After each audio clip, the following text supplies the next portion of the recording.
All right, welcome to our equanimity meditation. And so what we're going to do is take about 10 or so minutes to do a brief practice on working with three kinds of relationships in our life. Generally, there's many ways to practice equanimity in Buddhism. This is one tradition within Mahayana Buddhism where we work with three different kinds of relationships. One is a close relationship, someone we like. The next would be a relationship where we have some difficulty, a dislike of a person or a dislike for something someone did. And then third, a relationship we have more indifference towards, like we're indifferent to the person themselves or in the way we're interacting with them. So a close one, a difficult one, and someone we're indifferent towards. So just with that, go ahead and find a seat where you can feel relaxed yet alert. If you want to allow the body to settle. If you're sitting in a chair, just allowing the feet to rest flat on the floor. If you're sitting cross-legged, just allowing the spine to be loose yet straight. And if you want to close your eyes for this, great. If you want to leave them half open or fully open, that's also fine. Just a little bit of an intention we're going to reflect on before going into the main practice, and that's, why do this at all? Why is this even important? And so just reflecting a bit that in order to enact in the kinds of meaningful connections, relationships that we want in our lives, in order to see a world that we would like to live in, this is really based on having an open, non-biased relationship to those around us. If we're just looking out for those we like, per se, we're not going to be able to inhabit or live in a world that's more complete. We're not going to be able to build, grow, or live in a world that we like, because there's always going to be those we don't like. So this is really getting to the essence of why we might want to meditate on equanimity. Another reason is just we can see we want to cultivate loving kindness, perhaps. Maybe we want to cultivate compassion, but we see it's difficult for us to do because we meet people and or have experiences with people in our lives that we struggle with, that we are challenged by. So equanimity is a great practice to help us expand the kind of compassion and loving kindness we want to inhabit in our life.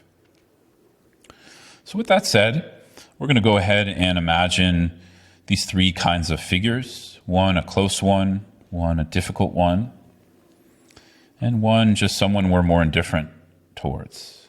And again, these can be either people we have a regular relationship with in one of these forms, or it can be just a certain experience we had with someone. So if we're having trouble finding like a person we dislike, we can just remember a moment with someone where they did something we disliked, right? Friend, coworker, and often, these kinds of relationships actually end up being kind of close to us.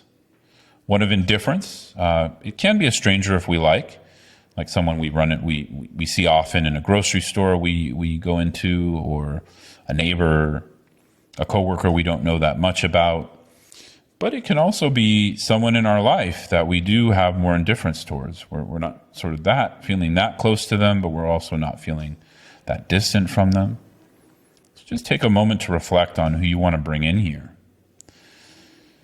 A close one is more obvious. It's just someone where we naturally feel relaxed, at ease, with someone we like, right?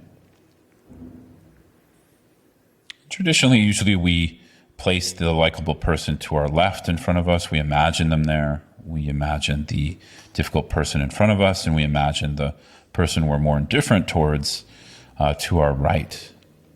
And imagine here, I just want to point out, doesn't necessarily mean you have to have a clear image in your mind. You can just feel their presence. That's also fine.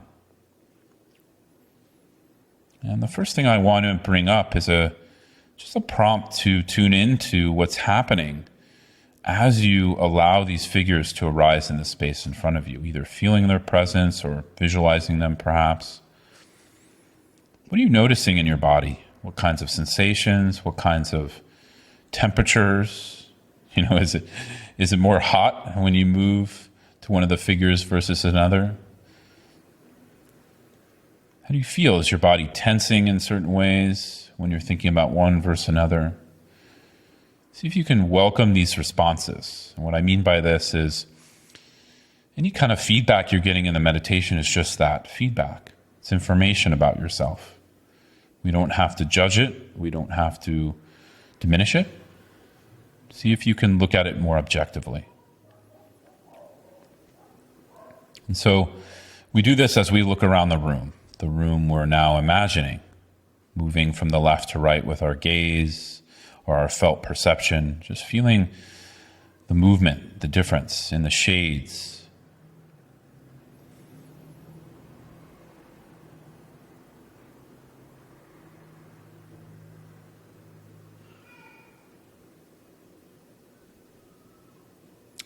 So probably by now we have a pretty good understanding or experience or scope of what we're feeling towards each of these figures. A little bit of acceptance of that we are having aversion to one, we are having more clinging or closeness to another, and maybe more neutrality to the one we're indifferent towards. Or maybe that's arising in a more complex way, which is also fine. It doesn't always have to be clean. But now we're going to do a little bit of an analytical or contemplative reflection. So based on our experience towards these individuals, without saying our experience is wrong, we're going to actually open up some questions about that. We're going to open up some questions about our perceptions, about our beliefs here.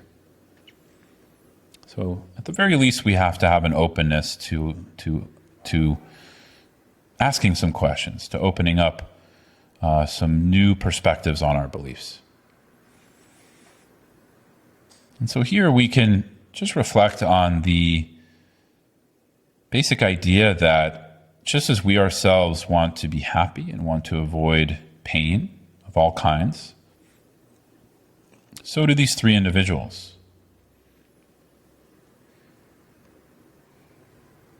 Let's just reflect on that for a moment. What that means for you, what that might mean for them.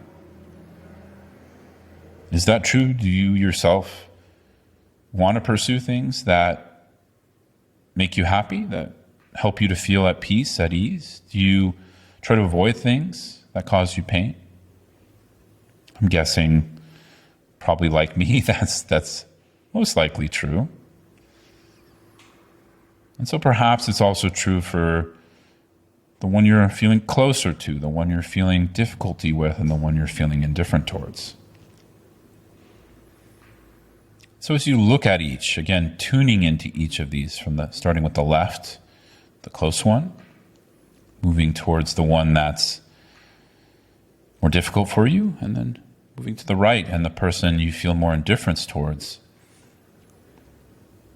Just really engaging with them for a moment and remembering that they too want to be at ease, that they want to be healthy and at peace, and that they also want to be free from pain. Just tuning into that for a moment. I want to point something out here with the difficult person. It doesn't mean you have to actually like what they did. You also don't have to necessarily make right something that was wrong or harmful. It just means you're opening up to the possibility that they are also in search for peace, even when they're doing something that could be harmful.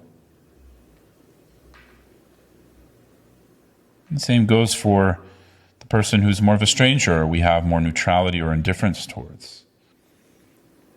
Why do we feel more close to the person on our left? Is there happiness and well-being actually more worthwhile than the person we have indifference towards? just asking some of these questions. Just sit with them for a moment. Some of these questions we also don't have to answer. They can become open questions. We just leave and notice how it shifts our beliefs, our perceptions.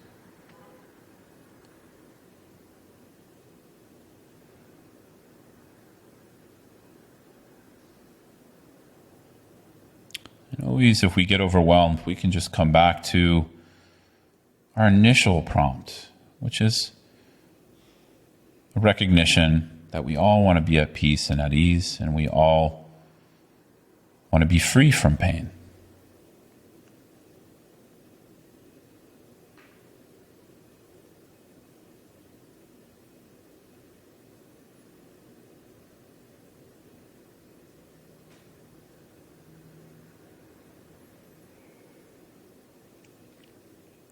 Now, taking a moment to connect with your feet and lower body, meaning feel your feet, feel your lower body.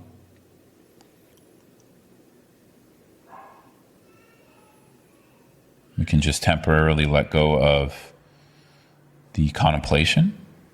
Just bring some mindfulness to our bodies.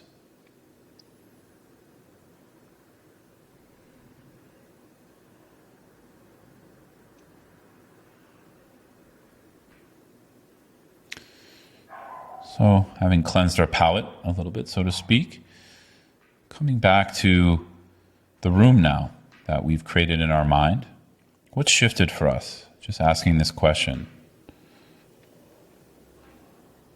Do you notice how your body sits in relation to each of these individuals? Just again, going from the first one, a likable person, someone we're close to the second one, someone we have some difficulty with, to the third, more of a stranger or someone we have more neutrality or indifference towards. What's shifted? Again, there's no judgment here. This is a practice we need to repeat frequently and often, so there's no quick fix here. It's just something we're working on, but just take note here. How does your body feel? Is that tension still the same as it was in the beginning of the practice? Has something shifted? Is there a little bit more equanimity here, meaning we see the worth and value of each of these individuals? Is that available a little bit more than it was 10 or so minutes ago? Again, if not, it's okay. That's why this is a practice. We can come back to it. This is something I like to do before concluding this kind of practice, which is just to thank each of these individuals. Of course, they're not here in actuality, but we invited or invoked their spirit to be here. We invited or invoked their energy, to be here. So just thanking them. Thanking them for helping us to work with our practice, to work with developing more equanimity. Actually, if we didn't have difficult people in our life, if we didn't have people we are indifferent towards or close to, how could we develop equanimity? So it's because of these relationships that we can develop it. And again, just before we close the practice, coming back to the body for a moment. Feet, legs, breath, if you like.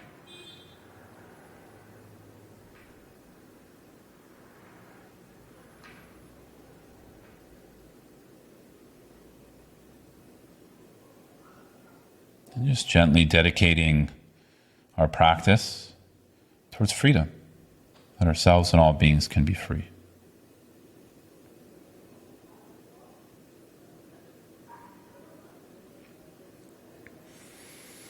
Okay. Well, thanks, everyone. I appreciate you joining me for practice here. Scott, thank you so much for your invitation to this.